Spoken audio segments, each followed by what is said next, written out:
Okay, so I've reached the lake that I wanted to reach. This is a no-name lake.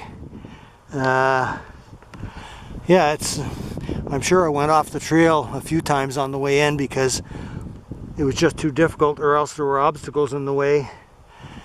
But, you know, I'll just follow my tracks back out if I can see them.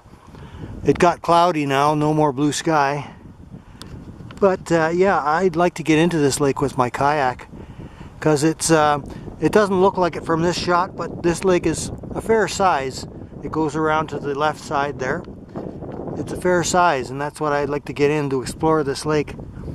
Yeah, but it would be a bit of a carry for sure, carrying my kayak in here. It says on the map only 1 kilometer from the highway, but sure felt more than that.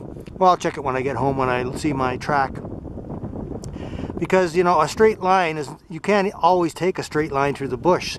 You know, you have to go as the terrain will allow you to go. So it could be more than 1 kilometer. But it wasn't too difficult. I mean, towards the end, when I got close to the lake, it got difficult. The trail got difficult to follow. I don't know.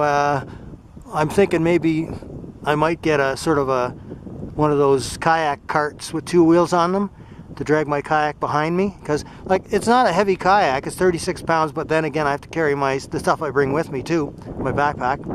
But it's awkward, you know, when you're walking through thick bush.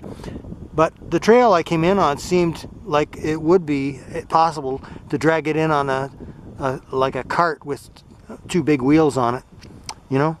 So I might consider that, you know, either make one or see if I can find one that's not too expensive. Anyways, yeah, I'm glad I made it into this lake today. There's not much at the end of the lake here. I thought, like with a trail like that, there'd be a nice open spot at the end of the lake, but I don't know if I'm standing on water here. There's water right there, you see? And that's the problem coming in here under these conditions.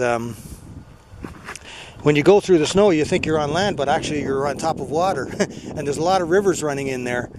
This is the area at the end of the trail, and there's not much here. It's just pretty well a place to put your boat in. And it looks like they cut the trail to allow ATVs to come in, so if people are bringing boats in here, small boats, they'd probably drag them in with an ATV. Because I can't see anybody carrying their boats in that far.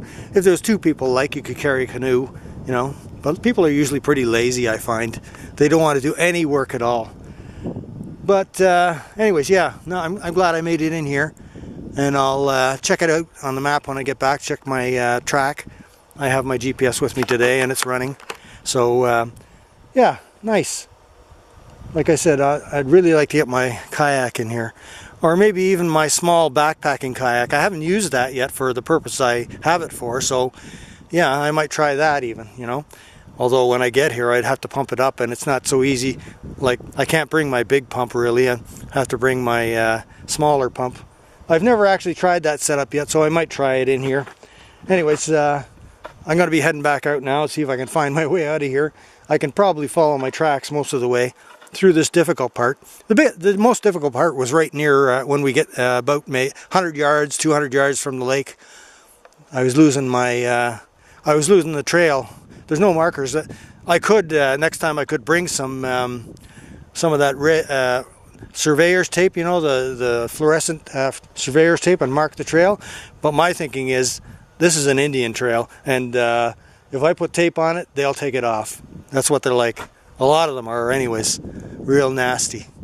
So you know, they're perpetuating this idea that this is their land, but as far as I'm concerned, the land doesn't belong to anyone, and they should know that better than anyone else. You know, we belong to the land. It's not the other way around, that we own the land. We do not. I know people think that they do. They got a lot of money, they buy up land, and they put no trespassing signs everywhere. But, you know, they're going to die, and that land is still going to be there. They'll be buried under it. Just the same as I don't think we can own other life forms like cats and dogs and any other kind of pets or zoo animals. You know, you can't own that kind of stuff. It's ridiculous to think you can. Absolutely ridiculous.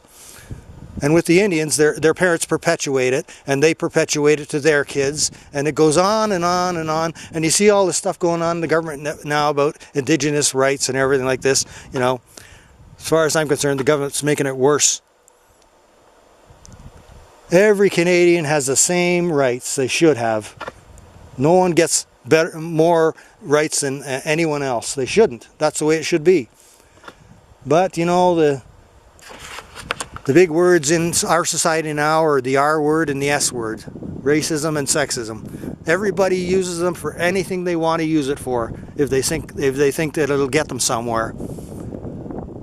It's just nuts. I'm glad I live far away from that stuff, but I still see it in the news. You know, very depressing. That's why I think human society is on a dead-end street, and they're going to end up, you know, where they belong, in the grave forever. So enough of my rant. Let's head back out now.